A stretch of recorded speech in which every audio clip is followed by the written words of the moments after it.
No, I can't laugh. People have always told me I'm a positive person with a great outlook in life. I am definitely what you would call a glass half full kind of gal, and I always try to find the silver lining in everything. As cliche as it sounds, I would say that my motto would be to live, laugh and love. And the reason I am able to be like this is because of all the positive people that surround me with their inspiring stories, and what I want to do is give them a voice and to share them with you.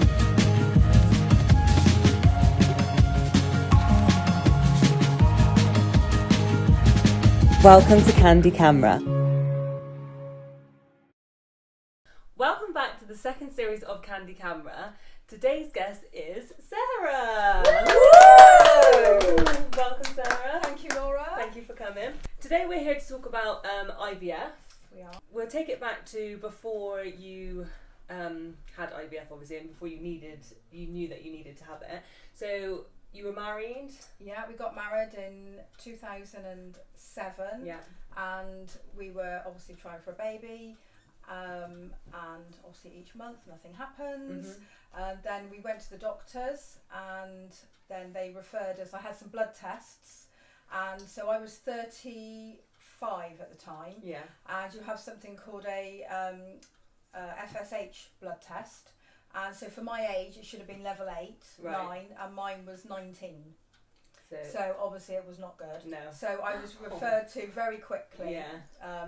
to Bath Fertility Clinic, Mm-hmm. and then you have all sorts of hideous tests and things stuck up you that you don't want. It's not the most pleasant. No. But they need to be done. They do need to be done.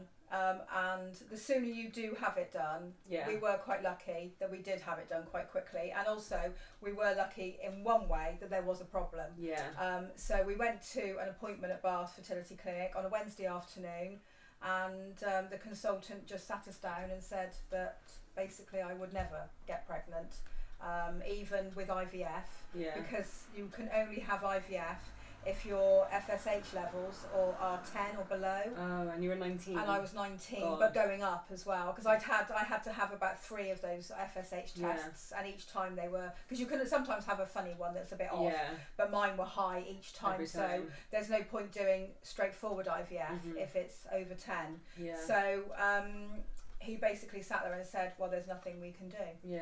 And then I had to go back to work.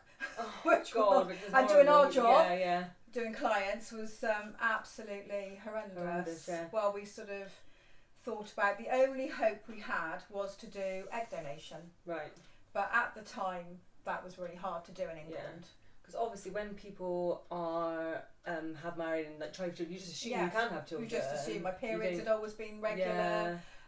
There'd never been anything to give me a hint that Yeah. anything would be difficult, to be So honest. you couldn't produce eggs, is what? I was not producing eggs What? at all. At all. So Have you ever produced eggs? I before, must or have did done. They not know? said even if I had tried in my 20s. I mean, I didn't meet Paul until I was 34. Yeah. But I think even if I tried for a baby at 28, Yeah. it still would have Wouldn't been. have worked. It wouldn't have worked. It was just one of those things, Yeah. really.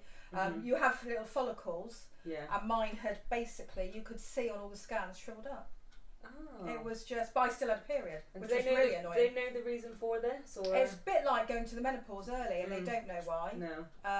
They didn't know. They have no explanation. No. But there is the one thing that you cannot do anything about, Mhm. because you can't turn back time. Really. No. So No. that was it, really. Yeah. So, and egg donation was the only Mhm. answer. Yeah.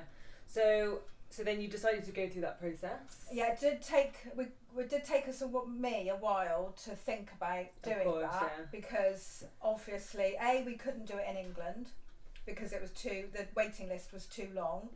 Mhm. So it meant going abroad. Yeah. And B, obviously, it was a lot to think about, because biologically the child would not have my DNA Yeah. or anything like that. No. So it is a lot to Yeah. process in your head. So we didn't do it immediately, Yeah. and it just takes ages once you've even started the process. We emailed the clinic. We went to Barcelona Mhm.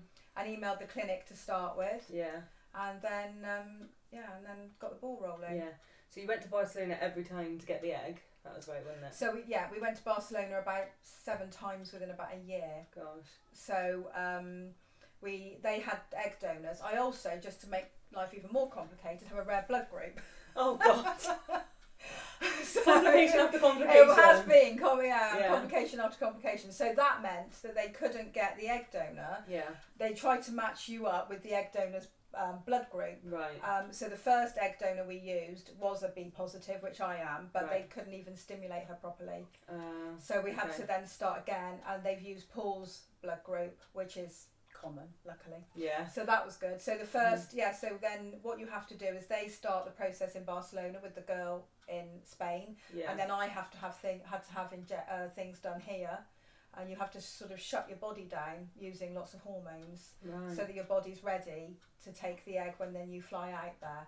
How do they do the hormone shutdown then? So you're taking hormones, you're taking tablets all the time, and that just has to shut your body right down, really. Yeah, crazy. It is crazy. How did that make you feel? Sick. All the time. All the time. So it was sick. like you were pregnant. It was like you're pregnant. It is awful. You just feel sick. Yeah. Constantly.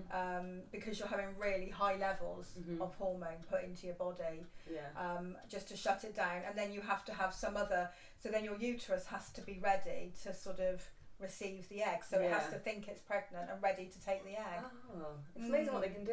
It is amazing what they can do, and what the body actually does and what the body does do. And then they obviously, when we went to, then you go to Barcelona, you get a phone call and you literally have to book a flight and go, which doing our job again is not easy when you've got clients booked in, and then you just go. And we also had to pay in cash in Barcelona at the clinic. So I was on the metro one day with sort of about £8,000 in euros on me. Yeah, that's crazy. Why did you have to pay in cash? I don't know why they had to. Bit dodgy. Yeah, well, of course it was a long time ago. It was sort of 12 years ago. So it was a bit different. And you were saying before when we were talking about the different laws about the. Yeah, so that's why we couldn't do it. So in England, in 2005, the law changed so that.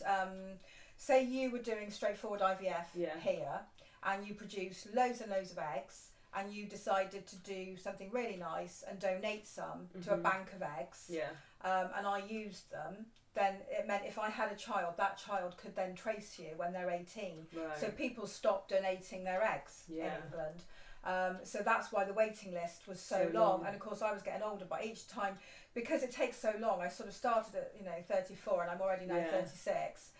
We didn't have time to wait really, and also I didn't know if I wanted my child to be able to trace the donor. There's fors and againsts of that. Yeah, of course. So in Spain you don't get traced. That's why there's no waiting list. Right. So that's why you went there.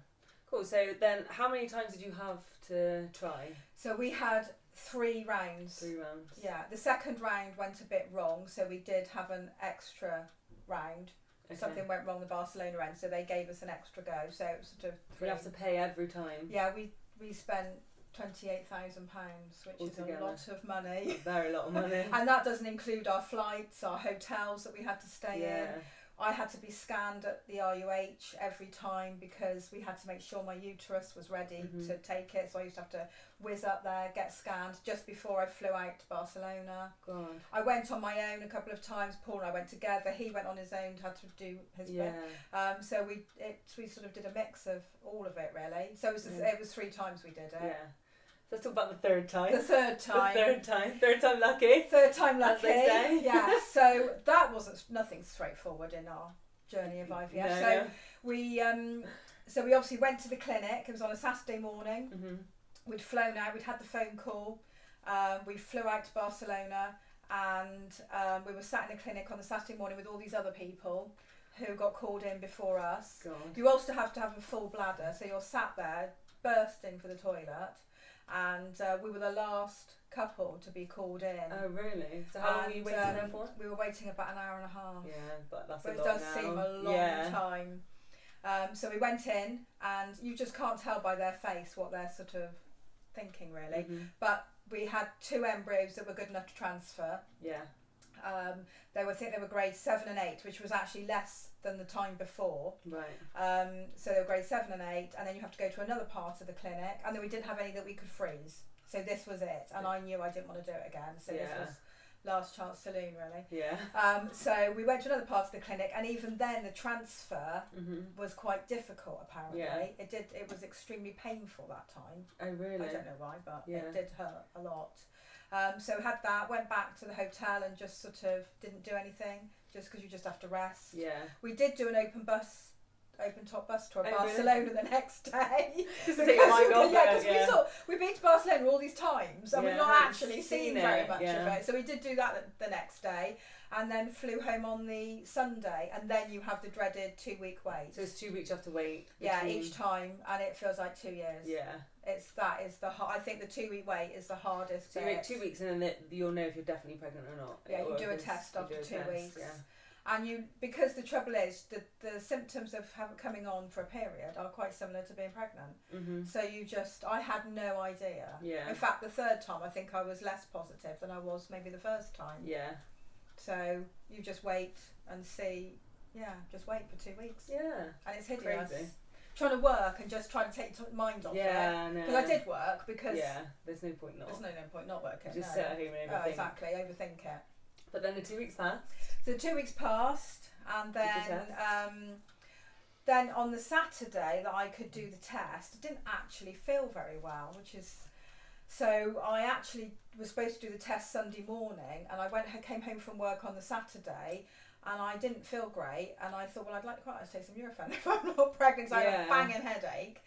So we actually did the test downstairs in the sitting room on a Saturday afternoon, and we in the thing, and I honestly didn't expect that it would be positive. And it was. And it went really quickly.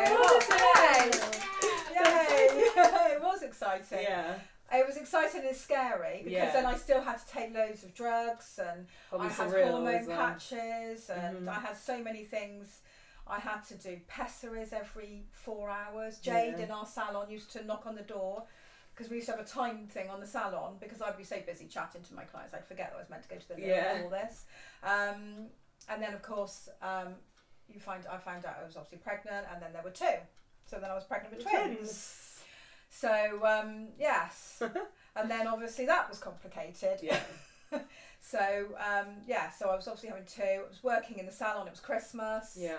And then Christmas Eve. Just before you're about to open your presents. presents. As Jess said, just before we're about to open our Christmas presents in the salon, I sort of felt something wasn't right. Yeah. Went to the toilet, and obviously was having a miscarriage. Right. So were you bleeding a lot? I was bleeding an awful lot. And God. I did know something had happened. Yeah. I knew I didn't know if I'd lost 1 or 2. I knew I definitely had lost 1. Yeah. So Paul came into the salon, and up we went to the IUH, and went to A&E, and we had a really nice doctor who, because of course it was Christmas Eve, so everybody who was doing like the all the gynae stuff were going home. Yeah. So the doctor rang the gynae people, and a really nice lady said she would stay and scan me just to check what was going on. So I had a scan on Christmas Eve, and I was still pregnant with 1. So you lost 1. So I'd definitely lost 1, and I was still pregnant with 1, but they thought I would lose the other 1. Yeah. And I was having contractions that were not pleasant. So because I think it was Christmas Eve, they didn't keep me in. I went home. Yeah. And then I was here, and I was in agony. And I think Paul he rang my mum. He was thinking about taking me back into the IUH because it was painful. It was bad, and I was still bleeding an awful lot. And suddenly the pains just sort of went away, really. Oh. And and that was Christmas Eve. So I then had to have a scan the following week. God. Back and forth. Back and forth, and they were all internal scans at this point, which again was not pleasant. No. But and then you could see where the other twin had been. Yeah. But they were worried then that the cells that were left from that twin were going to overtake the one that was left. So they were then going to scan. So they needed to scan me every week then, just to make sure. And I was still bleeding all the time. But I was also obviously having all these hormone patches. I've never felt so sick in my life. So after, I think I had another 4 scans every week, and obviously she was still in there. Then I had another scan And then it was all sort of back to normal. Yeah. I still had to take all the hormones until But you stopped I was bleeding. 20 weeks. I bled on and off most of the pregnancy. Really? That's Yeah. scary, isn't it? It is scary. Really scary. It is scary. And then when it was 20 weeks, then you have the 20-week scan. And we didn't find out what we were having because we didn't want to know. Yeah. And then the 20-week scan, everything seemed fine. Yeah. Oh, good. Yes. So there is. That's good. Yeah. But then. Yeah. So then I was 34 weeks pregnant and at work again. And it's that salon. It's that salon. And of course neither of the girls in the salon, Jess and Jade, had babies at this point. No. Otherwise we may have figured something was going on. Yeah. And I just kept having pains all day and just thought I was having these Braxton Hicks that everybody has. Yeah. And didn't think any more of it. Worked, got home that night, had a bath. Yeah. Still had these pains, it kept waking me up. I was obviously very thick. Yeah. But I was having, because of all the troubles I'd had, Yeah. I was having a planned cesarean Right. on a certain date, and I just thought, oh well, I'll be going into theatre with my makeup done, Yeah. my legs waxed, and I'll look amazing. One of my clients was going to be the midwife in there. Oh, okay. She was coming in when I had the cesarean. So in my head, I was having this planned cesarean, and that was it. Yeah. Oh no. I don't know why I thought it would be simple. Yeah. I was obviously an idiot. Well, you'd already been through a lot. I've so been through a lot. You do deserve- think, how much more can you go through? So my waters broke in the middle, in early hours of the morning, and I hemorrhaged at home. So rang the delivery suite, and they said ring an ambulance. So I rang an ambulance while Paul was racing around trying to get my stuff together. And the ambulance obviously came, and they took me into the IUH, where I obviously had to be whizzed into theatre to have an emergency C-section. Because I had something called placenta previa, where the placenta's coming away from your body. Okay. So the baby's obviously, and also I had found out, I've forgotten this bit, when I was having my scans, that she was across me, which meant I would never be able to give birth naturally. Oh, okay. So she That's was why you had lying this very cesarean. low down. Yeah. They knew I had to have a cesarean, but obviously I was bleeding like mad. Yeah. So they just whizzed me into theatre. So you had cesarean. And so I had a cesarean. Paul was all in his all get up and all the rest of it. And by this point, I just felt so ill. I didn't actually care what I was having. And we didn't know what we were having. And they were chatting to me when they were putting the needle in my back and all the rest of it. And said, "Oh, what do you think we're having?" And I said, "Well, I think it's a boy." Yeah. We both think it's a boy. And then they lifted her out, and it was a girl. It was a girl. It was a girl, which we were both so pleased with. It sounds awful, but if we'd had a slight preference, which you shouldn't have after 3 rounds of life, it probably would have been to have a girl. A girl, yeah. Yeah. Yeah. So, and then she was obviously taken because she was small. Yeah. So Paul had her. I obviously wasn't particularly well at that point. Yeah. So I can't really remember a lot of what happened. No. So Paul had her while they tried to sort of deal with me, really. Yeah. And yes. Yeah. And so there she was. We're 11 years on now. So we are 11 years on, and here she is. Woo! And this is Florence. Yay! And I have to say, the last 11 years have been a breeze. Yeah, well that's good. So that's good. So we had all the trauma, and then and then actually having a child has been the easy bit. Yeah. Yes. Because you have been a dream most of the time, Most apart of the from not time. sleeping. Yeah. So, but you've known everything from the beginning. Do you want to grab your book actually? Yeah. Yeah, grab your book. So this is an amazing book that Sarah and her husband have made. Yeah, well, it basically shows, doesn't it, that you were born to an egg donor. Yeah. Yeah, pop that one down a bit. There we go. Let me And see you, you. can you remember how old you were when we started reading it to you? 2. 2. Yeah. Two. 2. So we've always read it, haven't we? And you've always understood. The egg donor stuff. Yeah. Yeah. Yeah. And like, you got your Spanish genes. Yeah. Hence her tan. Yes. But you're quite happy about it all, aren't you? Yeah. Yeah. I'm fine. And you look like your dad a lot as well. Yeah, she does look just like her dad. She is like her dad. Yeah. Yeah. Do you have any curiosity, do you think, about the donor? Not really. No. No. No? You don't want to know what she looks like? No. Oh. I guess it's different because you carried her and you gave birth. I do carry her, So but I do think it is slightly different. So yeah. You know, I do think you've got to be upfront with children. Yeah. interestingly, a couple of my friends felt I should keep it a secret. Yeah. But because we'd been quite open with everybody and what we were doing, I think the last thing you want is to be 11, 12 and it's suddenly come out. Yeah, definitely. I think it's far better that you know from a very young age. And this book has been brilliant. Because it always would come out, wouldn't it? Yeah. At some point. Yeah, exactly. My friend Vicky, who you're friends with, she always told me she had a book about being adopted and that she just, and so it was never a secret. Yeah. And her parents were very open and I talked to her quite a lot about what we should do. Yeah. And that's why we did it. Yeah, it's very good. Right, yeah. So, what would you say to someone now that who's going to go through IVF or thinking of IVF or? Don't give up. Yeah. Don't give up hope. I mean, it is a hideous process. It is really, really hard, and it does knock you along the way. And the hardest thing is finding out when everybody else is pregnant and you're not. Yeah. And just the highs and the lows of your expectations. 1 minute you're thinking, is it going to work? Isn't it going to work? Yeah. And you sort of want to be positive, but you're too scared to be positive in case it's not. Yeah.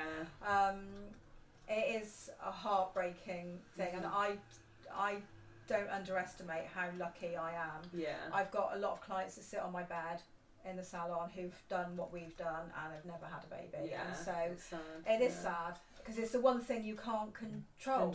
And that is hard. I'm a bit of a control freak, as you know, Laura. Yes. And it was the one, yes. And it was the one thing I just had I did everything. I mean, Vicky did a lot of reflexology on me. Okay. Which I do think, I did have some acupuncture. I was fit, which made a big difference. Yeah. I wasn't overweight. I did try everything to make sure I was in the best possible place to do it. I don't know if that makes any difference. The reflexology was definitely good. Yeah. If you have it at done certain times, and the acupuncture, I went to a lady that specialises in it for fertility. Yeah. So you're the miracle child. You are the child, miracle child, special child. Special child. Oh, lovely. Well, thank you so much, guys, for joining us today. Thank you. So every episode I ask my guests to bring a positive quote or something that means something to them. So yours is... Right. Love is patient, love is kind, it does not boast, it is not proud, and love never fails. Yay! It's that time again for Kandy Slime Bomb! Woo! So we'll get you to pick out a word at random and then you just need to say what this word means to you. There's no right or wrong answer. Get your hand right in there, that's it. Oh, slimy. Which one do you want? This one? Okay. Oh, friendship. Well, I wouldn't have got through the last 12 years without some of my friends who have been amazing. Yeah, of course. And did go through every step of the journey with us. My friends have always supported me through some stuff I've been through, and they've always just been there for me. Aww, so we all need friends. Friends, who would be without them? I know, and it's important also to be a good friend. Yeah. Definitely, yes. There we go. Excellent. Thank you so much for watching our video. We really hope you enjoyed it. Please share and like and subscribe downstairs so you never miss an episode.